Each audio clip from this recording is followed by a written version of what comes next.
The metallic corridors of the Kryn warship hummed with an ominous energy. As Anna pressed herself against the cold wall, her breath coming in short gasps, she'd been aboard this nightmare for 3 days since the raid on Colony 7 had torn her life apart. The aliens were massive, 7 feet tall with scales that shimmered like oil on water, and they treated humans like cattle.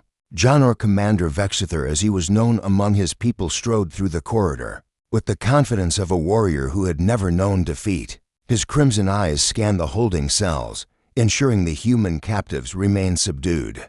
This was routine for him, just another conquered species to process and deliver to the collection worlds. When he reached Anna's cell, something unexpected happened. She wasn't cowering in the corner like the others. She stood at the force field barrier, her green eyes blazing with defiance that made John pause mid-step. "Let us go," Anna said, her voice steady despite the tremor in her hands. "We've done nothing to you." John's translator Chip rendered her words into his native tongue, and he felt something unfamiliar stir in his chest. Curiosity, perhaps? He'd captured hundreds of species, but none had looked at him quite like this small human female did. "Your species trespassed in Kryn territory," John replied, his voice a deep rumble that resonated through the corridor. "You belong to the Empire now." "We didn't know," Anna shot back. "Our colony was established 50 years ago.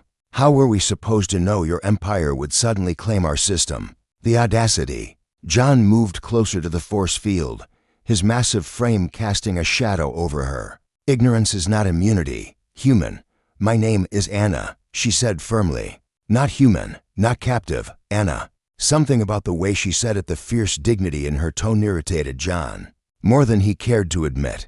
Before he could stop himself, he deactivated the force field and stepped into her cell. Anna didn't back away, even as he towered over her. "You dare to lecture me?" John's hand shot out and grabbed her collar, lifting her slightly off the ground. "You dare to make demands of a Kryn warrior?" Anna's hands wrapped around his wrist, and even in that moment of clear danger, she didn't look away. "I dare to ask for basic decency. Something your Empire clearly knows nothing about."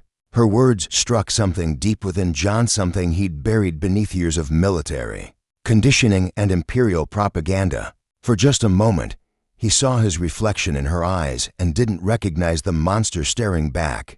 He released her abruptly, and Anna stumbled back against the wall. John turned and left the cell without another word, reactivating the force field behind him. But as he walked away, her face remained burned into his mind. That night, John couldn't sleep.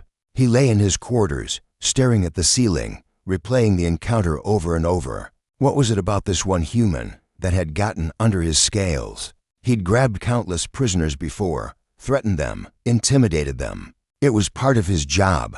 So why did this feel different?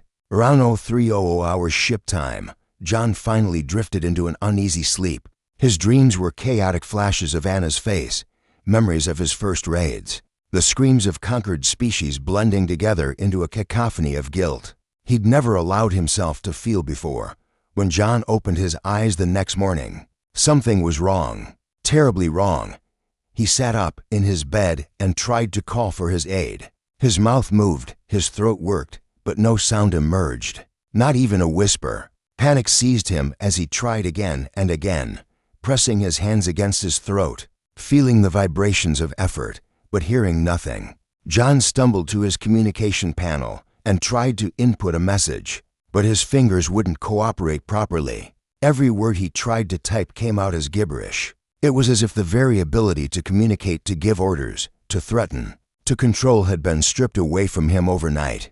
The ship's medical officer examined him for hours, running scan after scan, but found nothing physically wrong. His vocal cords were intact, his brain showed normal activity. Yet John remained trapped in silence. As the days passed, John's frustration grew into something deeper, a forced contemplation he'd never experienced before. Without his voice, without his ability to command, he was relegated to observation. He watched his fellow warriors interact with the prisoners, and for the first time, he truly saw the fear in their eyes, heard the desperation in their pleas.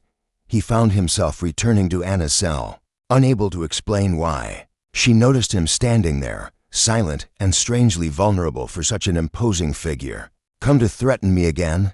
She asked, but her tone was less sharp than before. Then she noticed something in his expression, something lost, something broken. What happened to you? John opened his mouth, trying desperately to form words, but nothing came. He raised his hands helplessly, and Anna's eyes widened with understanding. You can't speak, she said softly. John nodded, and to his surprise, felt relief at being understood, even in such a simple way. Over the following days, something extraordinary happened. Without his voice, John began to listen, truly listen. Anna would talk to him through the force field, telling him about her life on Colony 7, about her family lost in the raid, about the dreams she'd had of exploring the stars in peace rather than as a prisoner. John found himself using the cell's data pad to communicate, typing slowly, carefully. At first, just simple acknowledgments, then questions, then, finally, the thing he'd never thought he'd express, remorse. I'm sorry, he typed one evening, showing her the screen. For everything. Anna stared at the words for a long moment, then looked up at this alien warrior who had grabbed her collar with such violence just days ago, who now stood before her stripped of his power and, somehow, more honest because of it. Sorry isn't enough, she said quietly. But it's a start. John nodded. He understood that now. His silence had taught him what years of conquest never could, that power without compassion was just cruelty, and that sometimes losing your voice was the only way to finally learn how to listen. As he walked away from her cell that night, John made a decision. He couldn't speak, couldn't give orders, but he could act, and he would find a way to free these prisoners, starting with the green-eyed human named Anna, who had seen humanity in a monster, even when he'd forgotten it existed.